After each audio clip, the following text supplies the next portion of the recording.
Welcome to this video. Columbus is dead. Tune in for the rest of my previews.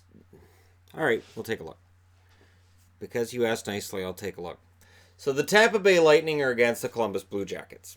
This is problematic for the Columbus Blue Jackets, and yet there are some fun storylines with this. While there's no built-in rivalry between Tampa and Columbus, John Tortorella, the coach currently of the Columbus Blue Jackets, was the coach of the Tampa Bay Lightning in 2004, 15 years ago, when they won their, to this date, only Stanley Cup. Tampa's trying to double the number of Stanley Cups they've had this year, and they've been close. 2015, they were close. It felt like last year they were close. And this is an ongoing storyline. And of course, if Tampa doesn't get it done this year, we'll start hearing a lot of talk about, is Steven Stamkos really capable of leading him to a Stanley Cup? You know, the same talk we heard about Alex Ovechkin until last June, and then Ovechkin's the greatest of all time. 62-16-4 is the record for the Tampa Bay Lightning. 47-31-4 is the record for Columbus. 8 points better than the 8th place team in the West, which is strange. Just, you know, this year it seems like everything was lopsided in favor of the East. That means that technically you have a stronger 8th seed in Columbus. But the first seed in the East is also really, really impressive. 62 wins ties them with Detroit, and we can discuss whether or not that means they're jinxed. Well, clearly not against Columbus. February 18th, Tampa wins 5-1 in Columbus. January 8th, Tampa wins 4-0 at home. And October 13th, their first meeting of the year with Columbus, they won 8-2, and that was in Tampa as well. Your final score, 17-3 for Tampa. The lesson is this. Columbus, you've got to keep control over their offense. And the rest of the NHL says, good luck. This team is intimidating in that when I'm putting up top 6 forwards, I really could put up all 12. I really could. I could justify, this is one team I could justify putting up all 4 lines and say, try stopping these guys. But top 6, Yanni Gourde, Steven Stamkos, Nikita Kucherov, Andre Palat, Johnson, Miller. Miller sometimes spends time on the 4th line. Yeah, this is a crazy, amazing, great top 6. Now, when you look at Columbus, a little more problematic seeing them match up. Panarin, excellent forward. Duchesne, his stats were middling after going to Columbus.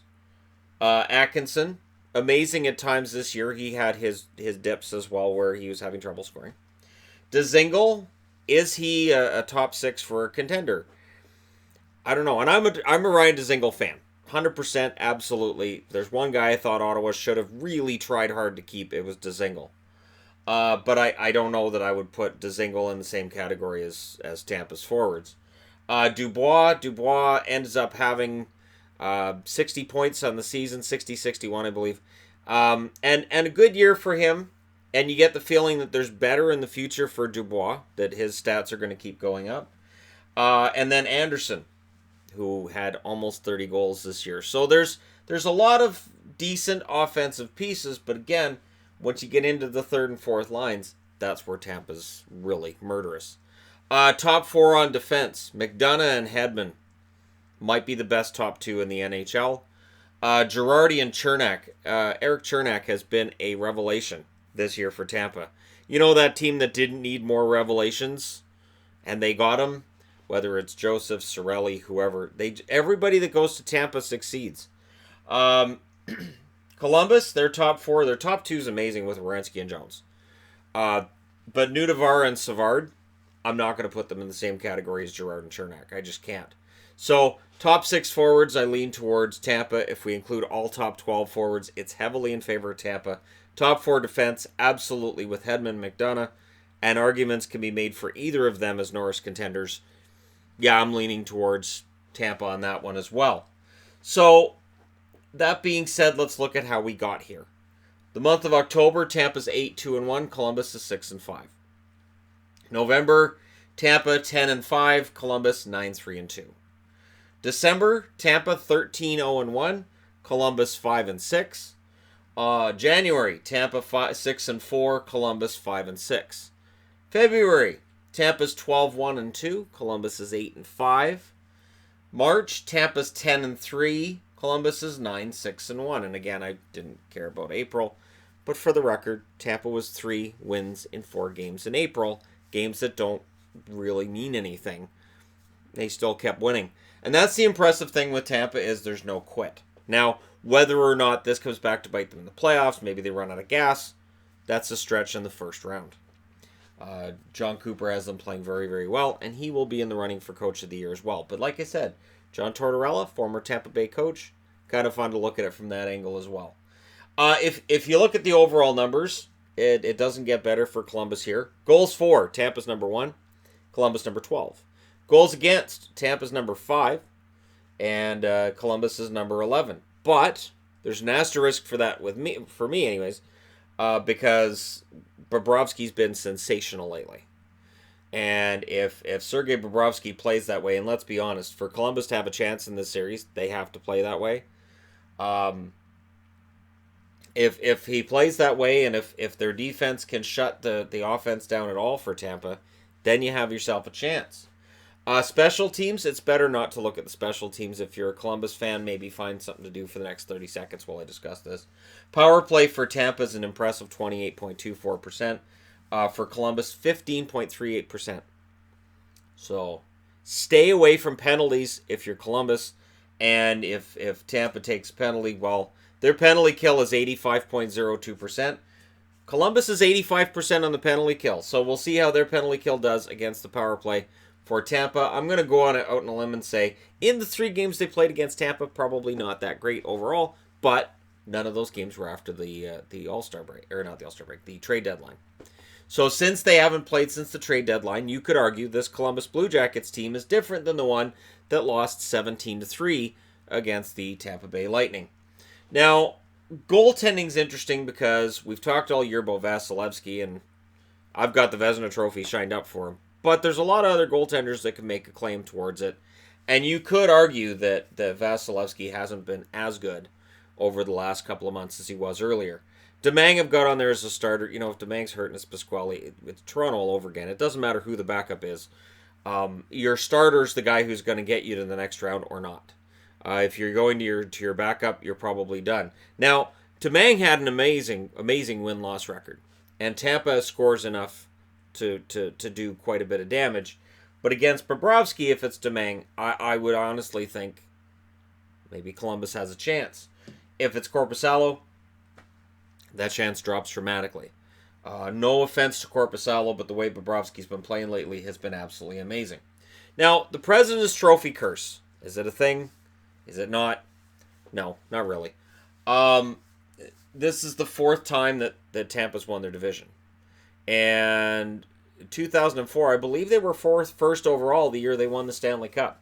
So Tampa doesn't really believe in that. In fact, when you look, 2004 they won the Cup. 2018 they went to the conference finals. 2003 they went to the second round.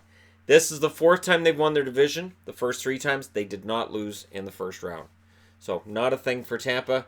That doesn't work in the favor of Columbus either. Anything less than a Stanley Cup for these guys, and it's done. Steven Stamkos has said it's Stanley Cup or bust, and he's right. Anything less than a Stanley Cup appearance and victory, and Tampa will be wringing their hands and not happy after the season's done. And I mean it. Like, if they make it to the Stanley Cup final against Calgary, and the Flames win the Stanley Cup final, I'm just using that as an example, Tampa will be quite upset with how their season turned out. Those 62 wins aren't just because they wanted to get up with Detroit and tie the 95-96 record. That's because they envisioned themselves as being a Stanley Cup champion. Columbus is interesting in that they had 97 points last year. They had 98 points this year. They had 108 the year before that. But this is the first time ever that Columbus has been in the playoffs 3 years in a row. A big part of the narrative with Columbus is going to be something simple. So while I've got wild cards here is Oliver Bjorkstrand, young forward who looks like he could develop into a 25-goal, 50-point player. Nick Foligno, a veteran, captain of the team who can chip in his share of points when he wants to. And it feels like a Foligno-type series against the Tampa Bay Lightning, right? And with wild cards on the Tampa Bay side being Anthony Cirelli, the rookie that we're not talking about because Tampa has so many weapons. Joseph I could have put up here too, but I've got Mikhail Sergachev because we don't talk about Sergachev a whole lot. Sergachev's been protected. He's been playing protected minutes these first 2 years. His ice time is up, I believe, this year from last year, but his point totals have been solid. So, again, if you shut down their top guys, Tampa has a ton of other guys who can hurt you. Now, the interesting thing, of course, with Columbus and the whole overarching thing isn't just going to be, can Tampa win a Stanley Cup as President's Trophy winners? It's Panarin, probably gone after this season. Duchesne could be gone after this season. Dzingel probably sticking around. I think of the players they picked up, I think Dzingel's most likely to stick around. He's not going to cost a ton of money. He's a 20-goal scorer. I think keeping him around makes a lot of sense. It's do or die time. Because these forwards and this Bobrovsky guy likely all leave in town. So for Columbus, they're not only up against the Tampa Bay Lightning, they're kind of up against themselves as an organization. Trying to say, hey, we can do this. We have some faith in us. We can do this. It's going to be interesting to see how this series unfolds with the first 2 games in Tampa. If Tampa wins those first 2 games, if they win them with scores like what they had against Columbus in their 3 meetings this year, this could be a sweep. Now, personally, I'm taking Tampa in 5. I think Columbus wins a game at home. I don't think they'll win a game in Tampa, just personally, only because this Tampa Bay Lightning team is so stacked. And then the storyline becomes one of who's Columbus going to get rid of, what's going to happen with Columbus, what now. That's a storyline we've kind of been telling all year with the Panarin and Bobrovsky storyline, but now you add Duchesne to Dzingel into that storyline as well. And we could be looking at a Columbus team that's made the playoffs 3 straight years that next year could be going into a rebuild. Unless they can find some big name star who can take their money and come in and become the new face of the franchise, and they have to replace the goaltender as well, should Bobrovsky leave. This could be a whole different look for Columbus. So either way, whatever way you look at it, this is kind of a last stand for Columbus. Tortorella, I can't see any situation where he doesn't come back as coach next year. I don't know how long of a leash he'll have when he comes back next year. But it is an impressive run that Columbus has had over the last 3 years. And their run from month to month would look more impressive if I wasn't comparing it to Tampa. If I was comparing it to almost any other team in the league, we'd be like, oh yeah, they had a couple of down months, but in general they did pretty well. But because they're up against Tampa, they're really up against it. So there you go. My pick's Tampa in 5, but that's why they got to play the games. And Columbus might be one of the more dangerous number 8 seeds because of the fact that they do have so much uncertainty and there are so many players who are going to be sitting in that locker room and saying, this is our last chance to win one for Columbus. So we'll see how much that inspires them and whether or not that inspiration is able to get them past the juggernaut that has been the Tampa Bay Lightning. Let me know your thoughts in the comment section below as always. Don't forget to hit like and subscribe if you're browsing your way through. You just tap it upon this video. And hey, thank you guys so much for watching. I'll talk to you again soon.